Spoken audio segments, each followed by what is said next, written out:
Now, when we use the View router in View applications, it uses the Web History API, and that means that we can go forward and backwards using these buttons in the browser through the history of our journey in the website, if you like. Now, we can tap into that functionality programmatically in View applications to send the user back a page or forward a page through the history, and also we can programmatically redirect them to another route by pushing a new item onto the history. So I'm going to show you how to do all of that now.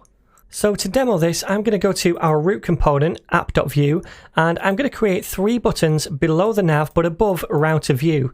So let me create those first of all. Button, button, button, and inside the first one, we will say we want to redirect the user. And then the second one will be go back a page, and the third one will be go forward a page. So pretty self-explanatory. When they click this, I want to perform a redirect. When they click this, I want to go back a page through the history, and this one go forward a page through the history. Now we need to attach click events to each one of these and apply handlers to each one as well. So let's do that. I'm going to say @click is equal to a function. Now we've not created any of these methods yet on our component object, and in fact we don't even have a component object yet, but don't worry, we'll create those in a second. So this one will be called redirect. The next one down here, @click is equal to back, and then down here, @click is equal to, surprise, surprise, forward. All right, so now we need to create these methods, and we need to create them inside a script tag because we want our component object, and that goes inside a script tag. In here, we need to export default because that's always what we do when we have a component object inside a view file. And then we need our methods property where we can make these methods. The first one is called redirect, like so. And then after that, we need one called back. And then after that, we need one called forward. All right, so we have these 3 different functions now. I just want to preview this to see what it looks like. And yeah, they don't look great. I'm just going to apply a couple of styles to the buttons down here. So let me just paste these in. You can see dead simple. We give each one a bit of margin to the left and right, a bit of padding, no border, and a border radius. So we basically just spread these out a little bit so they look a little nicer. All right. So then when I click on the go back one, I want to go back through the history. So let's do that one first of all. Now, the way we do this is by saying this to reference the component instance, and then we can say $router. Now, before we used $route to get the route parameter. Don't confuse these two. We use the $route to get information about the current route up here. We use the router when we want to do something like move them around, and that's what we're doing. So we use the router, and then we can use a method called go. And in here, we can pass through either a minus number or a plus number. If we pass through a minus number, like -1, it means go back through the history.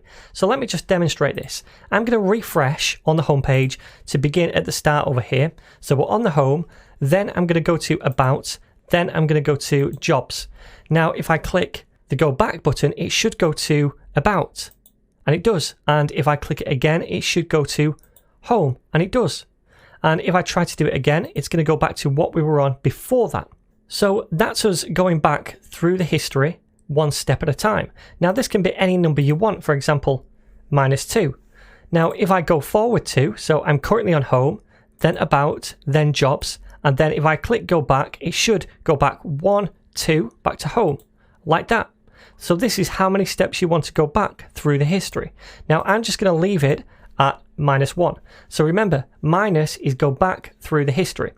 Now the opposite is true for forward. Again, we say this dot router, and then we say dot go to use the same method. This time it's a plus number. Now we don't have to write plus, we just write the number because it's automatically a plus number. So I could go forward by 1 or 2, doesn't really matter. Now if we try this out, if I say go forward, then it goes to about. If I say go forward, it goes to jobs. All right. Now, if I try to do go forward again, it's not going to go anywhere because that's as far as we got. We didn't go any further because from then we went back to. Okay. So that's go back and go forward. And we use the go method with either a minus integer or a plus integer to do that. Okay, so finally, how do we redirect a user? Well, we do this by pushing on an extra route to the history.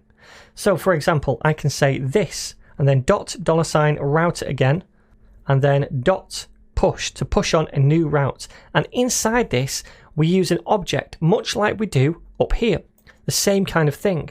So I could redirect them by using the name property and saying I want to go to the home component.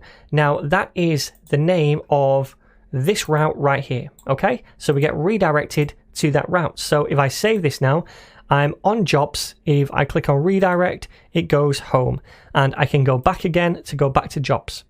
So that's how we programmatically move a user around the website, either to redirect them to another page or to go back through the history or forwards through the history.